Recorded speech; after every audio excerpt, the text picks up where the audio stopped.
And the final question of this Q&A, I thought it came from Sean Sadry 2000, but it turns out it's just Godzilla. They want to know if somebody's watching me. So watch me, watch me.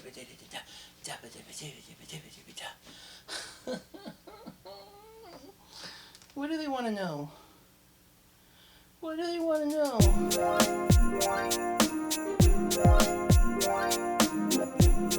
Hello there heroes, I'm the Orange Ranger and welcome to a special edition video. I was kind of caught between a finale and a Christmas special this week. For the second straight week, there was no new episode of Dino Charge for me to review. I didn't want there to be 2 weeks in the same month without a video on this channel, so I decided that it was the perfect time to do a Q&A. But first, a little YouTube info for you guys and a bit of a disclaimer. YouTube seems to be having some issues lately, though they won't confirm them, where people are being unsubscribed from channels they're subscribed to without wanting to. Also, YouTube has installed a new algorithm that seems to promote videos that have a lot of comments and likes and especially sponsorships over videos that just get a bunch of views. Now, funny enough, this could actually work out for my channel because while it's still incredibly small, though we did just crack 12,000 subscribers, woohoo! I do have an incredibly engaged audience. But just to be sure, there's 2 things I'd like you guys to do for me.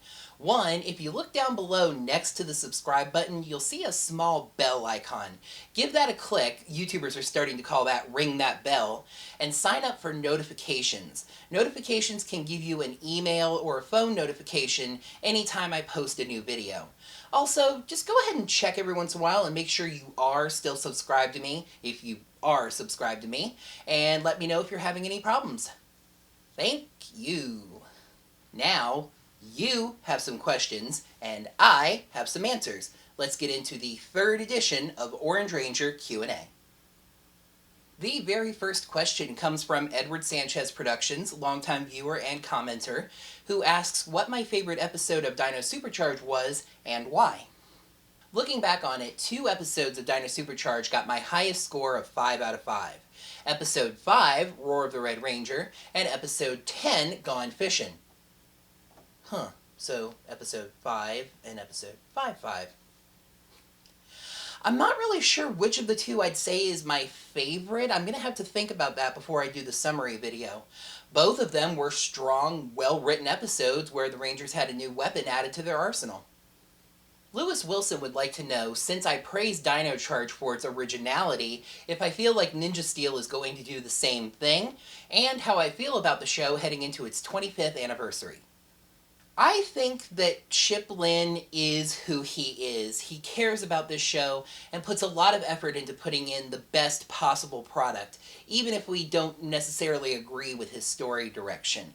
So yes, I do think that Ninja Steel is going to make good use of original footage, and probably even more so than Dino Charge, because Ninninger has a lot of slapstick in its fight scenes. As for the show going into its 25th anniversary with what I'm assuming is going to be called Ninja Super Steel, I'm glad the show is still around, inspiring a new generation of kids and keeping the power alive. In fact, Lewis, I know you asked about the show specifically, but considering the fact that this franchise has a successful comic book line, a major motion picture coming out, a toy line specifically dedicated to quality versions of the original toys, and heck, the Red Ranger balloon is now basically a mainstay in the Thanksgiving Day parade, it is a wonderful time to be a fan of this franchise as a whole. Flame Dragon Man asks if I would have loved to have seen the MMPR Dino Thunder Dino Charge team-up that the Sentai movie could have provided footage for.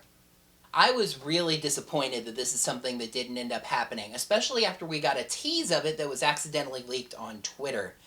But in the end, Chip decided that he wanted these seasons to be their own creation, their own condensed thing, especially since he had 10 Rangers to cover. That's a lot of characters to establish character for. However, my response to that is that with as much filler as Supercharge had, I really think you could have fit in a team-up 2-parter. Although, if Chip did know the ending he had intended for this season from the beginning, including a season that he was specifically retconning might have been a little bit awkward. Joshua Nobel hopes that I had a nice Thanksgiving and wants to know my thoughts on Green with Evil, Green Candle, Return of an Old Friend, and White Light. I did, so thank you.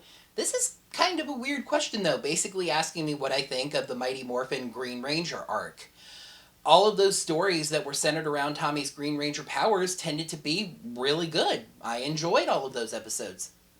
The A Games 10 also wished me a happy Thanksgiving and wanted to know what my favorite season is and what my favorite episode is in that season. I've said it before and I will say it again. My favorite season of Power Rangers is Time Force. Many of you probably said it with me. Though I don't think I've ever been asked what my favorite episode of Time Force is. It's one that not many of you would probably think of. Full Exposure. The reason is, being a prospective journalist myself, it was interesting to me to see Power Rangers really for the first time address how journalists would behave and react in a world that had Power Rangers in it. Also, it was a really good Katie episode. We move on to Twin Sister 27, who asked who my favorite Ranger is from my least favorite season. This kind of plays off that Love Hate 5 video I did a little while back, huh? Well, my least favorite season is Super Megaforce for so many reasons.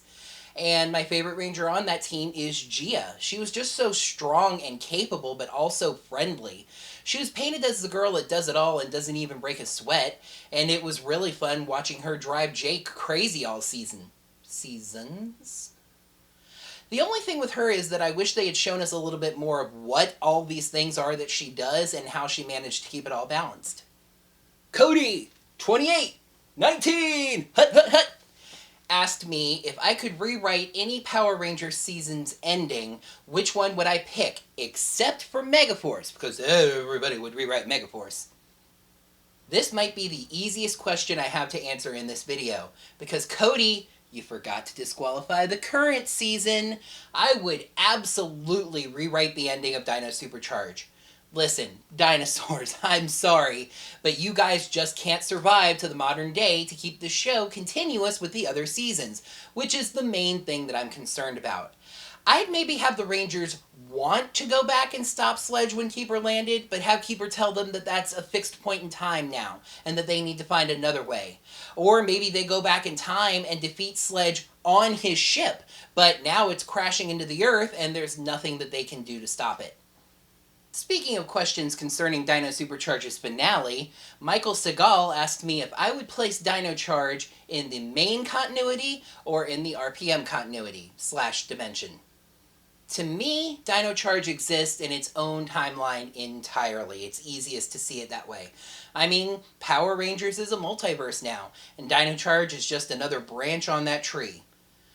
I have to say that you could possibly put it in RPM's dimension, either before or after the apocalyptic rise of Venjix, but it's really just easier to consider it as another branch of the Power Rangers timeline. Toku Nation had a short list of questions for me, but I didn't give you guys a limit, and they won't be the last, so I don't mind that one bit. Do you prefer the Nostalgia Critic or the Angry Video Game Nerd? I love the Nostalgia Critic, and actually I almost sort of met him once at MomoCon. I was walking around the show floor and I saw him just kind of walking around the show floor, and while of course I was tempted to stop him and get an autograph and a picture and all that stuff, when those folks are walking around the show floor, that's kind of what they want to do, just walk around the show floor and take in the con for themselves. So I simply said, "Hey, love your show." And he said thank you, and that was it. I don't watch AVGN. I've heard good things. What I've seen of his show I do like, but I'm just not a viewer. But I mean, hey, I don't think you have to choose. The two of them collaborate with each other all the time, so I think you're free to like both. If you had the chance to interview Linkara, what would you ask him? I think the top thing that I would ask Linkara is how he stays so focused and dedicated. Linkara does a lot more stuff than I do. His regular show, special video series, vlogs, mail videos, text reviews, etc., etc., etc., and keeps it all coming out really smoothly. I have a 1 video-a-week series, and I do some special stuff every now and then, and I still have trouble keeping up with it sometimes. So that is something I definitely like his advice on. Do Kaizoku and Chomsky like each other? At this point, those two are basically brothers. They squabble every now and then, annoyingly enough, usually late at night since they don't require sleep, but they like each other just fine. Do you like Pokemon? Gotta catch 'em all, Pokemon, catch 'em all, throw the ball, catch Pokemon, catch 'em. Like is such a relative term, isn't it? I don't really watch the show anymore, and I don't really play the games much either. Raichu is my favorite, and I was glad to see it get a new Alolan form in the Sun and Moon games. But it's just not one of my fandoms. And finally, what are your thoughts on Kamen Rider X-Aid? My primary thought on Kamen Rider X-Aid is that I seriously need to finish watching Ghost. I am so bad about setting aside time to watch specific shows, so I just bounce around back and forth all disorganized.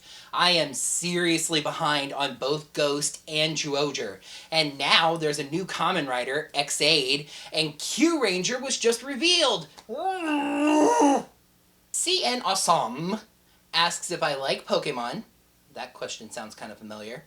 And if I heard about the Sun and Moon cartoon moving to Disney XD and what I think about that. Yes, I did hear about that, and while, like I said, I don't really watch the show, I do find it interesting from an overall standpoint. If Sun and Moon succeeds on Disney XD, maybe Saban Brands gets a little more emboldened to be able to ask Nick for better airing conditions for Power Rangers with the possible threat of moving to a different channel. Probably not Disney, it's been there before, but just a different channel.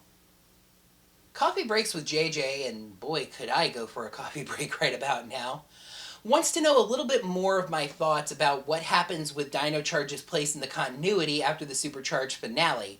And Camille Kurzawa also wants to know what happens to MMPR and Dino Thunder after Supercharged finale. I know I just talked about that a little bit. To make this clear, I'm taking these questions more or less in the order that I received them. I tried to group them up a little bit, but there might be some repeat topics. Well, I don't really find myself concerned about this because, like I said before, it's much easier to just consider Dino Charge part of its own continuity that doesn't have any impact on any other season. Now, if Dino Charge is to be considered part of the core continuity, well then, Dino Thunder never happened. The Dino Gems were embedded in the asteroids that destroyed the dinosaurs. Those never crashed on Earth, Tommy never found them, the Dino Thunder Rangers never happened. MMPR is slightly more unclear because Ninjor may have just taken inspiration from the dinosaurs in creating the power coins, and he may have been even more inspired if they were still around.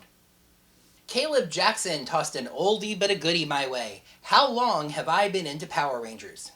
So I began watching Power Rangers the day it premiered, Mighty Morphin Power Rangers, and loved it from the word go. I watched it almost religiously all the way up through Power Rangers in Space, up to Power Rangers in Space, I should say. At that point, I was getting a little bit of ribbing from some of my friends for liking Power Rangers, even though at that point I was in high school, and when I saw that the Power Rangers were going to be leaving Earth, it was just kind of the jump the shark moment for me, and I checked out. I came back to the series in 2005, finding it on Power Rangers Generations, which allowed me to catch back up and see every season, and I've loved it since then. So, carry the fire. About 17 years altogether. Another duo question here, as Marco Anicelli asked me what I think of Zyuohger's Orange Ranger, and which series I think will be adapted after Ninninger into Power Rangers. And Gimmick King also asked me the same question, which series I think will be the next to become Power Rangers. Like I said, I'm behind on Zyuohger, so I don't really have any thoughts on the Orange Ranger, besides just wishing that his suit wasn't just a repaint of the red suit.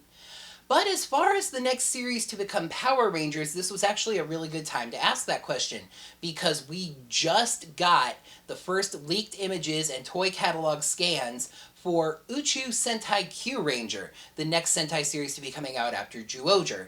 This lets us directly compare themes and suits and Zords and gimmicks and etc. One of these two series is sadly going to be passed over for Power Rangers, a direct and sad result of Nickelodeon's scheduling forcing Power Rangers into these 2-year blocks. I saw a lot of people reacting to those scans from Q Ranger by saying that that's going to be the next season of Power Rangers, because they like the suits and the overall look of the show better. I'm not quite so sure. While I do like the look of Q Ranger suits, the Zyuohger suits actually just seem more Power Ranger-like to me. However, the fact that Q Ranger seems to start with 9 Rangers is a big perk to the toy line. So for right now, I'm leaning towards the space constellations of Q Ranger as the 26th and 27th seasons of Power Rangers. Unknown End is an aspiring scriptwriter and asked what advice I have on story writing. First of all, I'd like to say that I am honored to be asked. I don't do a lot of fiction writing myself, mainly just the story segments that you see in these videos. My main piece of advice would be not to force it. Just write what you love and just let the story flow from you. Whenever I write, both fiction and reality, I kind of go into a trance. Time just kind of seems to stop and the words just flow from my mind. Then all of a sudden I snap out of it and suddenly this big block of writing is just done. Let's go for 2 on the topic of other videos that would be on this channel. 49ers fan 534X, and hey, sorry about the rough season you guys are having, but I mean, hey, you gave the Dolphins a game the other day, right? Says that their question isn't as much a question as a plea. Please start doing Almost Gaming or Sports Talk again. And Birds Fly High would also like to see the 3rd iteration of Almost Gaming, though it sounds more like they want a Let's Play channel because they want to see me play Mario Kart. For those of you who never saw it, Almost Gaming was a weekly video game news show. I could bring that back, but probably not. It just never did very well in either of its attempts, although it was on other channels at both times. I never tried it here. I could try it again if a lot of people said that they wanted to see it. Playing games like Mario Kart would be more of a Let's Play series, although I could still use the Almost Gaming title. And I do want to tell you all that I am still very, very interested in doing Let's Plays. It's just that I need to be able to afford the equipment to make that happen, so stay tuned. In the same vein, I am kind of interested in doing a sports talk show, but I would want to bring that back when I'm more stable and able to get better equipment. The Miami Sports Report just always felt way too amateur for me. I want it to look a lot better when I start doing it again. And in the time between now and when I'm able to afford that better equipment, I'll consider whether it would be a Miami sports show or a national sports show. By the by, on another one of my videos, Birds Fly High asked me if I would consider doing Almost Interesting again. I definitely want to vlog again. I just need to get my life to a point where it's almost interesting enough to share with you guys. Right now, my life just isn't that interesting. I'm mostly around the house working on videos or doing chores and stuff. My life needs to be interesting enough to warrant sharing with you guys. For me to be interested and excited enough to show it to you, and for you to want to watch it. That said, I could do kind of like a weekly chat with the camera type of a vlog. Anybody out there that wants to see that, let me know in the comments. Onward to Joseph Andre Gonthier, who asked me if I have any brothers or sisters. You know, funny enough, I don't think anybody's asked me this question just yet on one of these videos. I do have a brother, an adopted one no less, who is exactly, to the day, 9 months younger than I am. He is married, so I also have a sister-in-law. And my stepfather had a daughter from another marriage, so I have a stepsister. double dip in the fan film world with both rmake21 and Matthew's World ENT requesting a review of the fan film Power Rangers Grid Defense, which I have peeked at just enough to see that it's a Power Rangers adaptation of Go Busters. I will say this much. I've just started putting together the list of topics for the off-season videos. Might be able to slip it in there. I am getting a lot of requests for it. And speaking of requests, TMNT Fanatic asked me, alright, seriously, come on, you all know what a TMNT Fanatic is asking me. Why aren't you reviewing Teenage Mutant Ninja Turtles? Why? Also, what are the 3 things you hated most about Ninninger? Okay, fair enough. Do the fans of Teenage Mutant Ninja Turtles have like a collective name?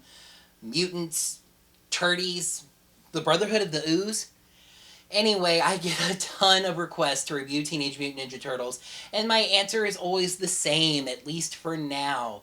In order for me to review the show, I would need to catch up with it first, and I'm talking about literally from the beginning. I do not watch this cartoon, and that would be a pretty major undertaking for me at this point. And even doing that, it's really hard for me to commit to a second weekly review series when, kind of bearing my soul to you guys here, I don't really feel like I've mastered the first one yet. I will meet you Turdies, I think that's my favorite name, Turdies, this far. I will consider reviewing Teenage Mutant Ninja Turtles specials when they pop up. As for Ninninger, the top 3 things I hated about Ninninger. So I have to limit myself to 3, huh? The top 3. Alright.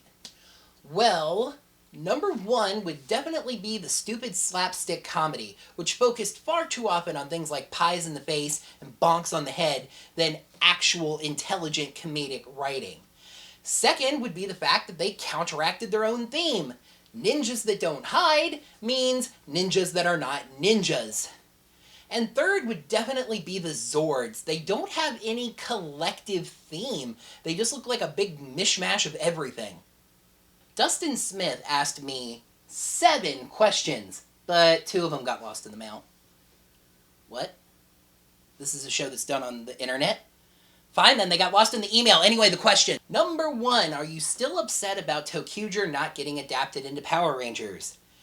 Yes. Less so now, because between Zyuohger and Kyuranger, it seems like the odds of getting an orange Power Ranger have greatly increased. But still, I really loved Toku. It was fun, it was creative, and it had a theme that would have caused the writers of Power Rangers to have to stretch their imaginations. It was just such a shame to see it skipped for a show that was, hey, ninjas, that's safe, that's easy, kids like that. What do you think of Go Busters? I'm on episode 21 so far, and I'm really liking it. I watched the entire series, just to be clear. I really loved Go Busters. A spy secret agent theme is fantastic for Power Rangers. And to this day, I still find it kind of ironic that a Sentai that kind of used Power Rangers as a sub-theme with It's Morphin' Time and Megazords wasn't actually adapted into Power Rangers itself. The third question basically concerned what I think about the American Ninja Steel stars being made of soft foam instead of plastic. It's something that I understand. It's not the greatest thing in the world. It doesn't make them look like the show, but they need to be like that because kids are going to throw them around, and America has all these safety regulations on toys and yada yada yada. So in the end, it's not the greatest thing in the world, but I do understand it. Though we did just crack 12,000 subscribers. Woohoo!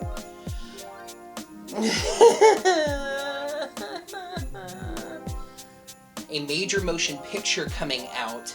I forgot what the other thing is. Joshua Nobel hopes that I had a nice Thanksgiving and wants to know my thoughts on Green with Evil, Green Candle. She's painted as the girl that does it all and doesn't even break a sweat.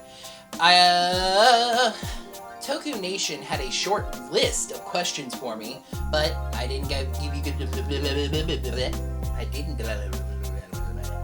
The Miami Sports Report just always looked a little too amateur for me. Sure did. One would definitely be the stupid slapstick comedy, which far too often focused on dumb things like pies to the face or bonks on the head than actual comedic writing.